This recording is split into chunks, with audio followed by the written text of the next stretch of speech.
ever done this? I was absolutely doing the wrong thing. Absolutely. So, of course, I had a deadline. Grants were due. Working hurriedly, trying to be diligent executive director, working on another grant. But of course, I found myself going on Facebook and checking out what was happening online and liking pictures from friends and engaging on different conversations. But I knew I had a 5 p.m. deadline. And so I remember on this specific day, as I was diligently working, of course, noticing a stream of hashtags saying, if I die in police custody, know that it wasn't suicide. And I had to find myself trying to find the story. And of course it showed up.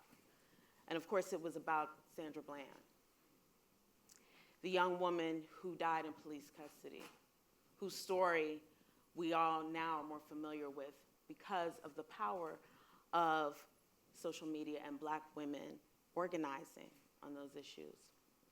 I want us to think about this today. You know, the bold question of what would our world really look like if we were to listen to the voices, to the expertise and the experience of Black women and girls.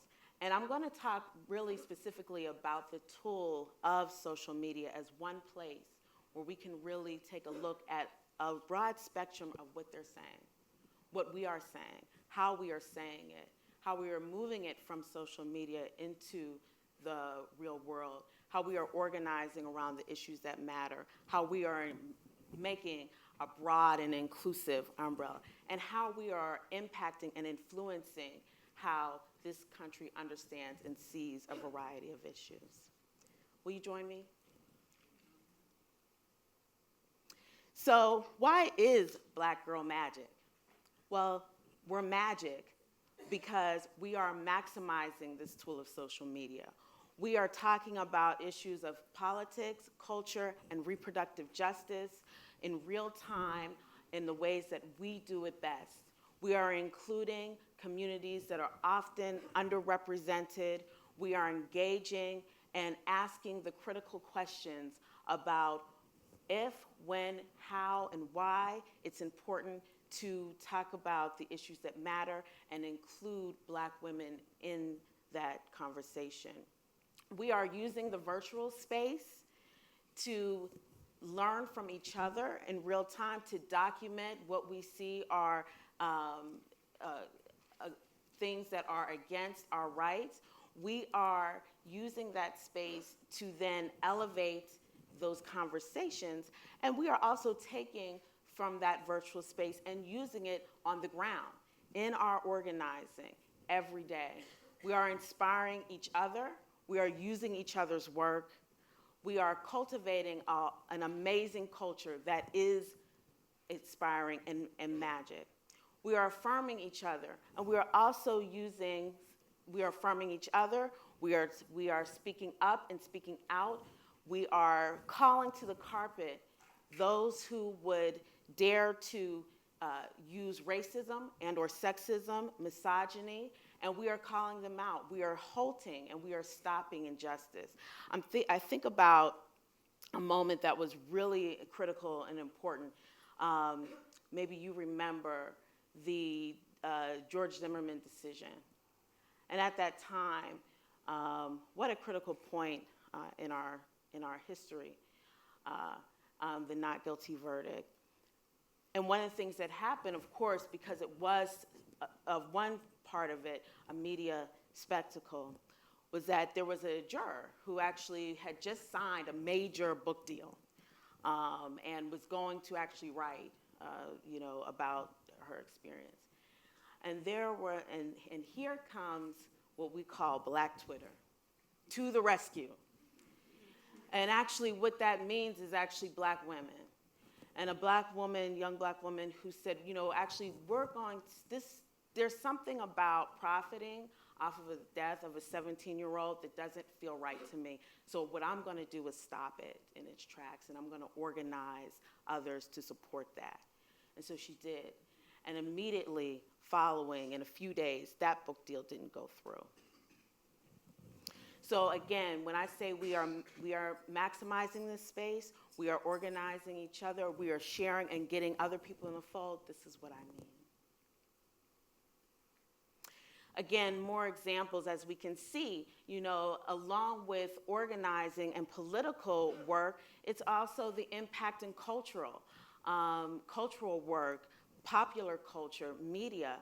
We see this in a lot of aspects where Black women are influencing how we are seeing our world. We think about, importantly, the Black Lives Matter work, and how that work, as you know, really was inspired by what took place in Ferguson, and seeing another young Black man who was not only murdered, but then left for hours without any assistance. And it was because of that wanting to make sure, again, going back to affirming who we are, the creation of the hashtag Black Lives Matter, you matter, we matter, as a way to not only affirm, but also as a rallying cry, to be able to inspire and ensure that we are organizing on our own behalf. Again, Black women at the forefront of this effort and this work. And then when we think about the ways in which we are bringing language and new languages, I think about Dr. Moya Bailey, who coined the term misogynoir, which really is looking at the specific impact of how both racism and misogyny impact the lives of Black women and girls. She talks about the fact that it is important that we continue to fine-tune language, because as we fine-tune language, we can begin to do the necessary work at having and creating more effective policy. And when we can create more effective policy, we can have better outcomes.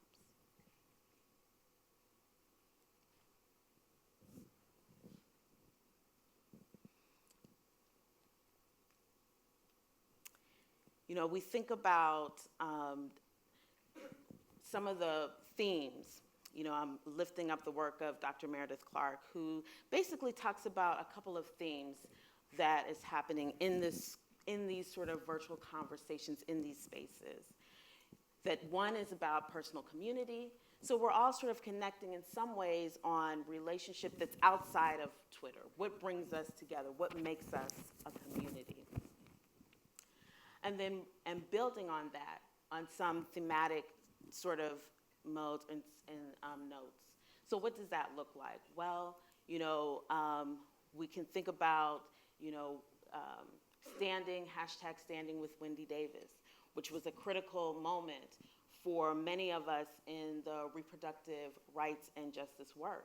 When she filibustered the Texas Assembly, this was a very important moment, right? And we could all stand with her. So this was a way in which a theme that brought a community, a personal community, largely of women, together through that social media. And then what happened? Well, that meta network at work, as Dr. Clark would say, is that being able to galvanize in that way also did what? It also organized us and brought us out into the streets. We saw so many people standing with her, literally, watching, and all of those of us around the country and around the world in support. So there's ways that we are able to see our use of this particular medium to be able to maximize our organizing and our political advocacy efforts.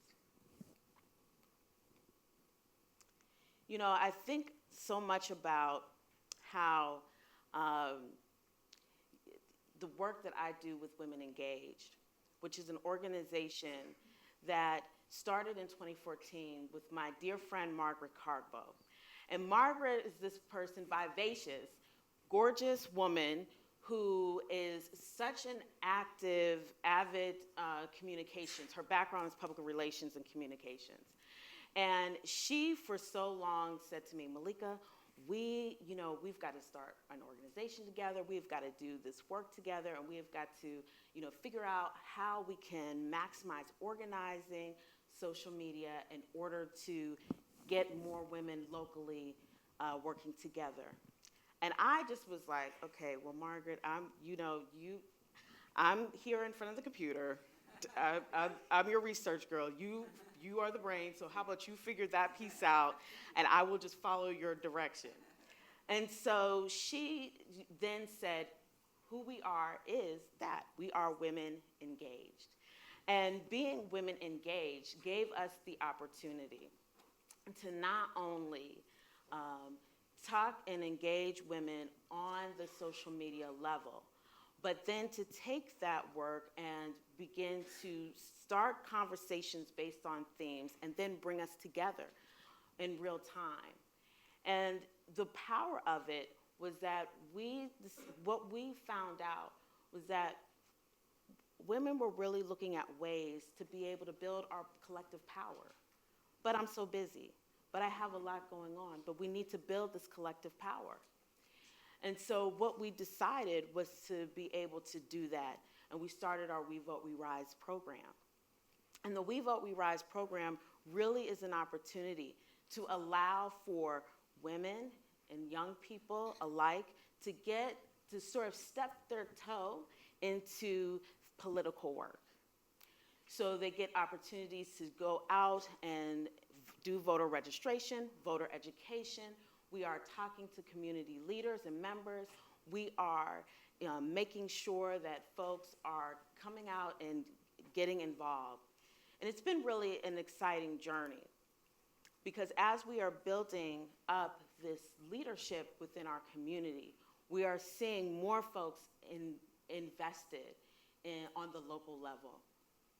And this has been quite exciting. And we are able to then address the various issues that are important: race, crime, class, discrimination, by talking to people about the issues that matter to them and how they can get involved. Once Margaret and I got a chance to get Women Engaged going, we were able to see so many people from so many diverse backgrounds excited about getting involved in this work and being able to figure out how they can get involved. Again, we started off by engaging our friends, but talking to folks through virtual conversations in many ways, and then bringing that to our communities and saying how we can engage each other and getting our message out in the street. Right as we were about to prepare, and Margaret would always say that we're creating a world where we can be celebrated, not just tolerated. And in about 2 weeks, we were out to preparing for our public launch. We were about to go sort of live, and she had all of the working with the webmaster and knew all the kind of technical language about how you did this and that, which was all very exciting to me, but I was okay with being that bystander and learning from afar. And as we prepared for that launch, Margaret went on a trip, a very exciting trip to support some additional work, and she didn't come back. And I lost Margaret 2 weeks after we launched Women Engaged. But we carry Margaret's message and our vision on.